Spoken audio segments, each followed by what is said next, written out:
Hello Lennies, welcome back to the channel. Lorelai here. Breaking news for all rabbit lovers. A virus you may have never heard of is spreading amongst rabbits right now.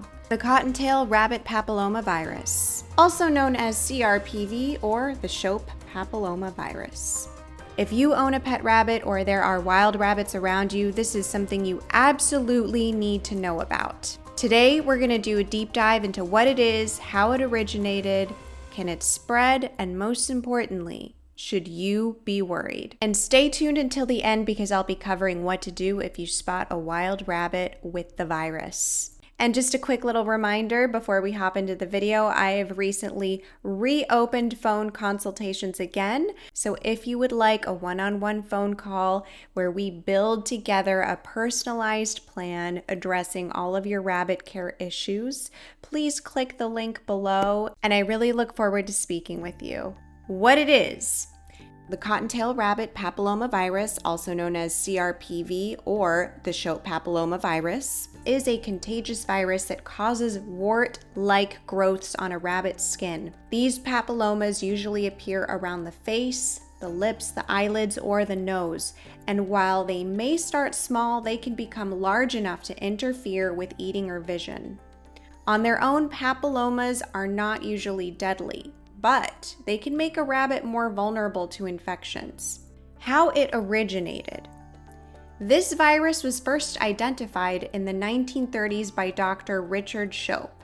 It was originally found in cottontail rabbits in the Midwestern United States, but it can also infect brush rabbits, black-tailed jackrabbits, snowshoe hares, European rabbits, and domestic rabbits. And here's an interesting fact. It was one of the first viruses ever shown to cause cancer in animals.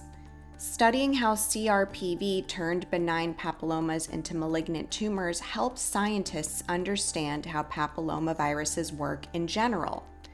The research directly influenced the development of the human papillomavirus vaccine, HPV, which now prevents cervical and other cancers in humans.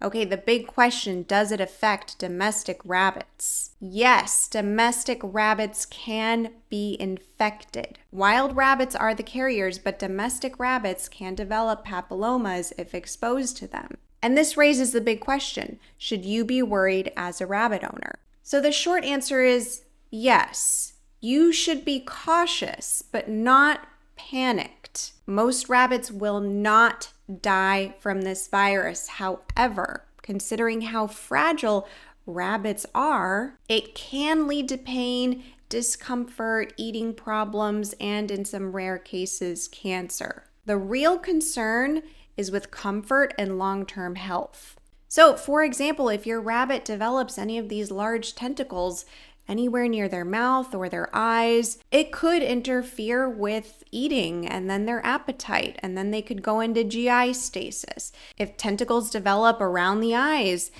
then your rabbit is going to have trouble with their eyesight, and that can turn into an eye infection as well, especially if they're unable to groom themselves properly. Another example with the mouth is if your rabbit starts drooling, well, the drooling can also cause an oral infection. Because what happens when the fur is chronically wet? It has a very high chance of trapping bacteria on or around the mouth. So again, even though this virus itself will not directly cause any fatalities, it can lead to secondary infections and illnesses. How it's contracted.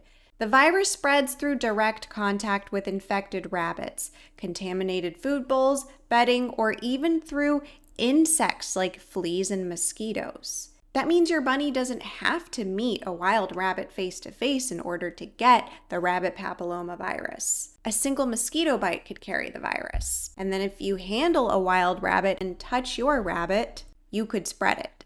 Here's what to watch for in your rabbit. Small wart-like lumps around the mouth, nose, or eyes, drooling or difficulty chewing food, scratching at the face or irritation, loss of appetite or inclination to drink water, sudden weight loss from eating less, and chronic hiding or refusal to interact.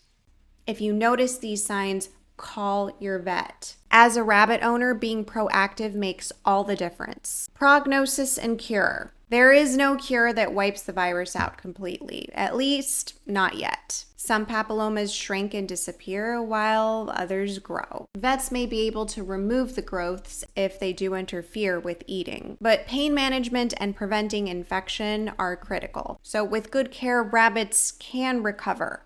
It's just a matter of catching things early and monitoring them. How to prevent it, okay? The one word you need to know is biosecurity. That means keep your rabbits indoors, away from wild rabbits. Disinfect food bowls, litter boxes, surfaces regularly. Quarantine any new rabbits. Wash your hands after being outside or handling other animals. Control insects like mosquitoes and fleas. Okay, what do you do if you see a wild rabbit with the virus? Because they are all over Colorado right now. And I know that this is just going to keep spreading. If you see a wild rabbit with papillomas, don't touch it. Don't try to rescue it. Don't try to administer medical care. Contact your local wildlife rehab or animal control. Handling it could expose you and your bunnies. There have been some very scary images of bunnies circulating with these horn-like tentacles around their face, the mouth, the eyes, the head, and it is extremely unfortunate. Of course, you want to try and help these bunnies somehow, and you know that you can't. And if you live in an area where the virus is prevalent and you are a rabbit owner, you should be extremely vigilant. So to recap, the rabbit papillomavirus is real, it's spreading fast, and while it's not fatal, every rabbit owner needs to take the proper precautions to make sure that secondary complications do not develop from exposure.